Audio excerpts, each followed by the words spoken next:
রায়পুর নামের একটি গ্রামে রহিম নামের এক ব্যক্তি বসবাস করত।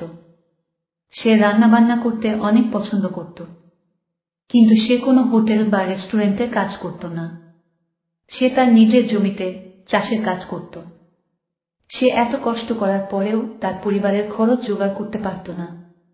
একদিন তার স্ত্রী তাকে বলে, শুনছ, এত অল্প আয় দিয়ে আমাদের সংসার কিভাবে চলবে? আমাদের যে ধার দেনাগুলো আছে সেগুলো তুমি কিভাবে শোধ করবে? তুমি কোনো চিন্তা করো না, আল্লাহ ঠিকই একটা না একটা ব্যবস্থা করে দেবে। আর আমি শুনেছি পাশের গ্রামে একটি রেস্টুরেন্ট খুলবে, আমি সেখানে রাঁধুনির কাজ করব।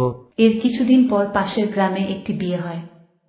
আর বিয়ে বাড়ি মানেই তো অনেক অনেক রান্না, কিন্তু বাড়ির মালিক কোনো রাঁধুনিকে খুঁজে পাচ্ছিল না।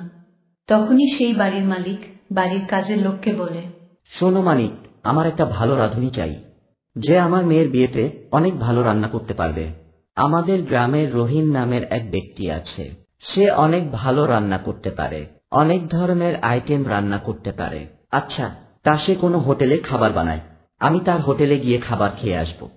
সে কোনো হোটেলে কাজ করে না মালিক, সে তার জমিতে কাজ করে। বলিস কি রে, তুই যা রান্নার এত সুনাম করছিস, সে কিনা মাঠে কাজ করে? তুই আমার সাথে কোনো মজা করছিস না তো?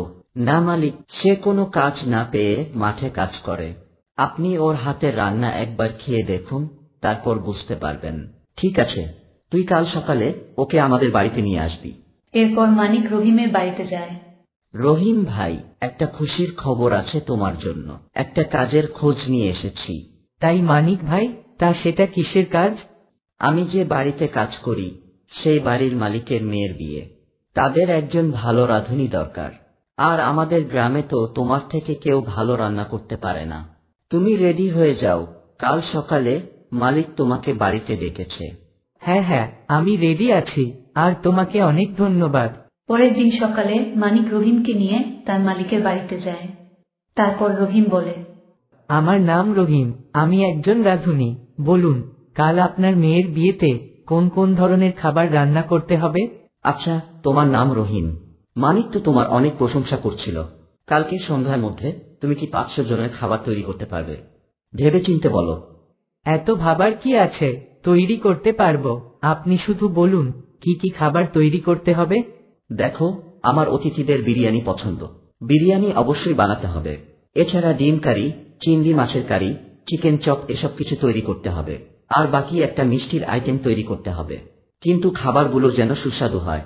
হ্যাঁ বাবু, আপনি কোনো চিন্তা করবেন না, খাবার অবশ্যই সুস্বাদু হবে।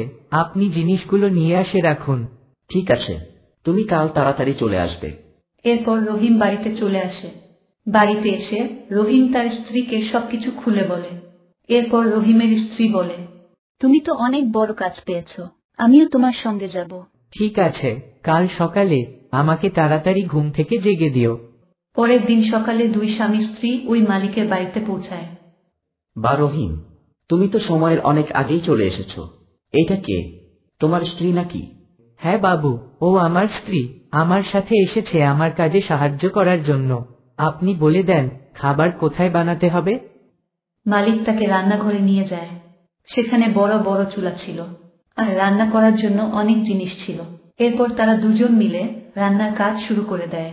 রহিম যে ডিমের কারিটি বানিয়েছিল তার সুগন্ধে মালিক সেখানে চলে আসে, আর তাকে বলে, আরে বাহ রহিম, খাবারের তো অনেক সুগন্ধ আসছে, পুরো বাড়ির লোকজন রান্নার অনেক প্রশংসা করতেছে। তা কি কি খাবার বানিয়েছ রহিম? আপনি যা বলেছেন তার সব কিছুই বানিয়েছি। আরে বাহ, এত অল্প সময়ের মধ্যে অনেক খাবার বানিয়েছ। আগামীকাল দুপুরে এসে তোমার টাকাটা নিয়ে যেও। জি ঠিক আছে বাবু। রহিম ও তার স্ত্রী রান্নার কাজ শেষ করে বাড়িতে চলে আসে। এসব খাবারের মধ্যে ডিমের কারিটি খুব সুস্বাদু হয়েছিল। সবাই বারে বারে এসে রায়হান সাহেবের কাছে ডিমের কারির খুব প্রশংসা করে। পরের দিন রহিম রায়হান সাহেবের বাড়িতে যায়। এসে পড়েছ তুমি, আমি তো তোমারই অপেক্ষা করছিলাম। তুমি তো অনেক সুস্বাদু খাবার বানাতে পারো। গতকাল বিয়ে বাড়িতে তোমার রান্নার প্রশংসা সবাই করেছিল, বিশেষ করে ডিমের কারিটার কথা সবাই বলেছিল। তোমার হাতে সত্যিই জাদু আছে, দেখবে তুমি একদিন এই রান্নার জন্য অনেক নাম করবে। আমার বানানো খাবার সবার পছন্দ হয়েছে শুনে মন থেকে অনেক খুশি হলাম। এই নাও রহিম, এখানে 20,000 টাকা আছে। এই টাকা দিয়ে তুমি একটা হোটেল দাও। তোমার খাবারের সুনামটা নষ্ট করো না। কিন্তু বাবু, এখানে তো অনেক টাকা, আমি এত টাকা নিব কি করে? কি বলো তুমি? আর আমি খুশি হয়ে তোমাকে সাহায্য করতেছি। ধন্যবাদ বাবু, আমাকে এত বড় সাহায্য করার জন্য। এরপর রহিম বাড়িতে এসে তার স্ত্রীকে সবকিছু খুলে বলে। তার স্ত্রী সবকিছু শুনে খুব খুশি হয়। এরপর রহিম তার বাড়ির সামনে একটা ভ্যানে করে ডিম কারির ব্যবসা শুরু করে।